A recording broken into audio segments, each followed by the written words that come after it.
Hi friends, இன்றைக்கி நம்ம பார்க்குற வீடியோ என்ன அப்படின்னு சொல்லி பார்த்தீங்கன்னா, பணம் நம்மளை தேடி வரணும்னா இந்த 3 ரகசிய செயலை நமக்கு தெரியணும். இன்றைக்கி பாருங்கள், இன்றைக்கி உள்ள உலகத்தில் பணம் இல்லை அப்படின்னா மனுஷனுக்கு மதிப்பு இல்லை. அப்போ ஓடி ஓடி உழைச்சாலும் சில டைம் பணம் நம்ம கையில் தங்குறதில்ல.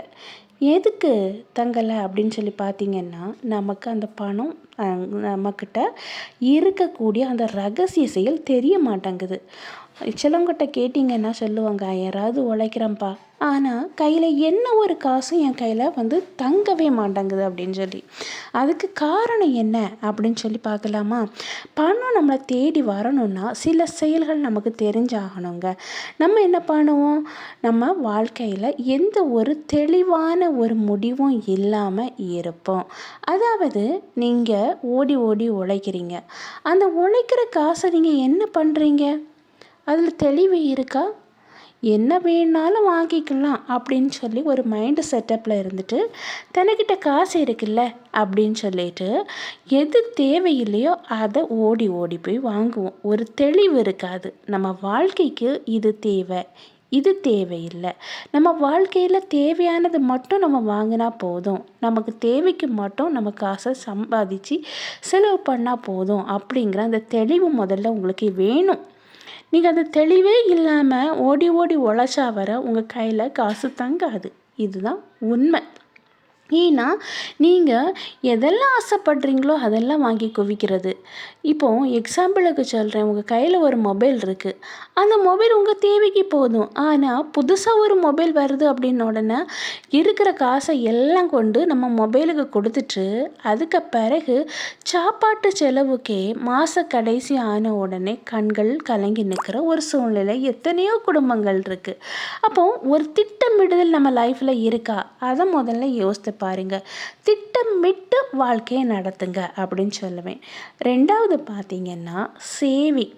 நீங்கள் இப்போ மாத சம்பளம் வாங்குறீங்க அப்படின்னா, நீங்கள் வாங்கின உடனே கொஞ்சம் எடுத்து அதை சேவ் பண்ண கற்றுக்குங்க. சிறு துளி பெருவெள்ளம், கொஞ்சம் கொஞ்சமாக நீங்கள் சேவ் பண்ணும்போது உங்களுக்கு லாஸ்ட்டில் ஒரு பல்க் அமௌண்ட் உங்களுக்கு கிடைக்கும். உங்கள் கண்ணே நீங்கள் நம்ப முடியாது, நம்மளாம் இவ்வளோ சேவ் பண்ணோம் அப்படின்னு சொல்லி. இப்போ சேவ் பண்ணுறதுக்கு எத்தனையோ ஸ்கீம் இருக்குதே.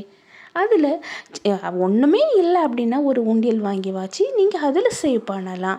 அப்படி நீங்கள் சேவ் பண்ணும்போது உங்களுக்கு தெரியாமையே உங்களுக்கு கொஞ்சம் கொஞ்சமாக அமௌண்ட் சேவ் ஆகி வர்றது லாஸ்ட்டில் பார்க்கும்போது உங்களுக்கே ஆச்சரியத்தை கொடுக்கும். இப்படி நீங்கள் சேவிங் மெத்தடை யூஸ் பண்ணலாம். அதே போல் கோல்ட் காயின் சேவிங் திட்டம் அப்படி எத்தனையோ இருக்குது. அதில் எதுலையும் உள்ள இன்வெஸ்ட் பண்ண கற்றுக்குங்க.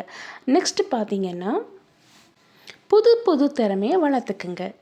ஏன்னா இன்றைக்கி ஒரு வேலை மட்டும் செய்துட்டு அதுலேருந்து வரக்கூடிய இன்கம் நமக்கு வாழ்க்கைக்கு போதுமானதாக இல்லை. ஏன்னா இன்றைக்கி வாழ்வாதாரத்தில் எல்லாரும் என்ன படிப்பு செலவு, ஹாஸ்பிட்டல் அப்படி எப்படின்னு செலவாகும்போது கஷ்டம் உண்டாகும். அப்போது உங்களுக்கு நீ ஒரே ஒரு தொழில் மட்டும் இருந்தால் போதாதுங்க, அடிஷ்னலாக வேலை வேணும். அதனால் சின்ன சின்ன திறமையை வளர்த்துக்குங்க. நல்லா பேச தெரியுமா? பேச தெரியுறதுனாலையும் ஏர்ன் பண்ணலாம். நல்லா எழுத தெரியுமா? எழுதுறதுனாலையும் ஏர்ன் பண்ணலாம். நல்லா படம் வரைவீங்களா? அப்படி ஏதோ ஒரு திறமை உங்களுக்குள்ளே இருக்குன்னா அந்த திறமையில் புதுசாக நிறைய கற்றுக்குங்க. நிறைய கற்றுட்டு அதில் நீங்கள் ஏர்ன் பண்ண பாருங்கள். இப்படி நீங்கள் ஏர்ன் பண்ணும்போது என்றைக்காவது ஒரு நாள் ஒரு தொழில் உங்களை விட்டு விலகி போனாலும், அது ஒரு தொழிலில் உங்களுக்கு நஷ்டம் வந்தாலும் அடுத்த தொழில் உங்களுக்கு கை கொடுக்கும். அதே போல் சுறுசுறுப்பாக இருங்க. ஏன்னா இன்றைக்கி நேரத்தை சம்பாதிக்க முடியாது. ஏன்னா நேரம் போச்சுன்னா பழையபடி வராது. அதனால் கிடைக்கிற நேரத்தை யூஸ் பண்ணிக்கிங்கன்னு சொல்லுவேன்.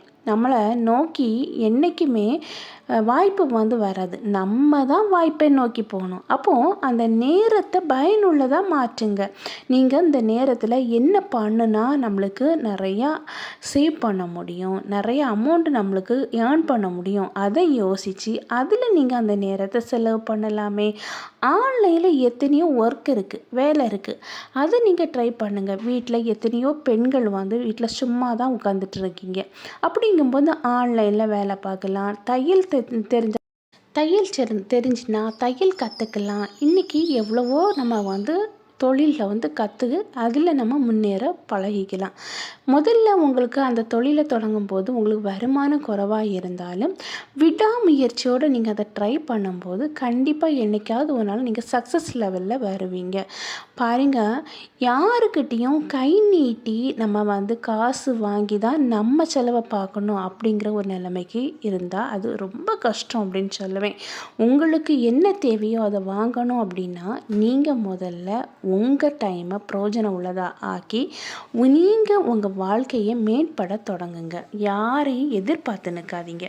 நீங்கள் உழைச்சி வரக்கூடிய அந்த வருமானத்தை கரெக்டான இடத்துல சேவ் பண்ணி அதை ஒன்றுக்கு பல மடங்காக பெருகிறது மாதிரி எத்தனையோ தொழில் இருக்க தான் செய்யுது. அதில் இன்வெஸ்ட் பண்ணி வாழ்க்கையை வளமானதாக மாற்றுங்க. இப்படி வாழ்க்கை வளமானதாக மாறும்போது மதிக்காதவங்களும் நம்மளை மதிப்பாங்கங்க. தேடி வராதவங்களும் நம்மளை தேடி வருவாங்க. உங்களுக்குன்னு நிச்சயம் ஒரு தொழில் வேணும்.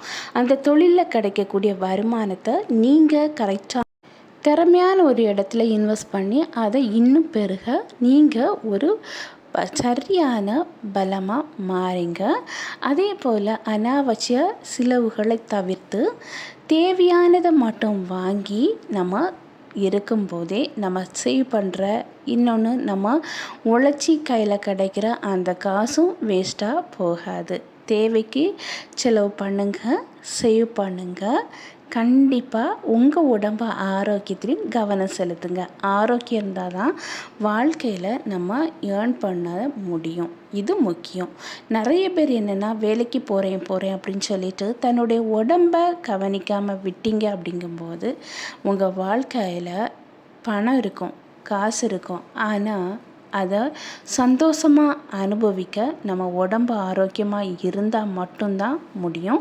இல்லைன்னா நம்ம ஹாஸ்பிட்டலில் போய் கொஞ்சம் வயசுலேயே வந்து படுக்கக்கூடிய ஒரு சூழ்நிலை வரும். ஓகே ஃப்ரெண்ட்ஸ், இந்த வீடியோ உங்களுக்கு பயனுள்ளதாக இருக்கும் அப்படின்னு சொல்லி நினைக்கிறேன். நான் உங்களை நெக்ஸ்ட் வீடியோவில் மீட் பண்ணுறேன். அதுவரை பை, see you. இந்த வீடியோ பிடிச்சிருந்துன்னா லைக் பண்ணுங்கள், ஷேர் பண்ணுங்கள், சப்ஸ்கிரைப் பண்ணுங்கள். பக்கத்தில் இருக்கிற ஆல்ங்கிற பட்டனையும் கிளிக் பண்ணிக்கிங்க. அப்போ தான் நான் போடக்கூடிய வீடியோ உங்களுக்கு உடனுக்குடன் அப்லோட் ஆகும். நான் உங்களை நெக்ஸ்ட் வீடியோவில் மீட் பண்ணுறேன். அதுவரை பை, see you.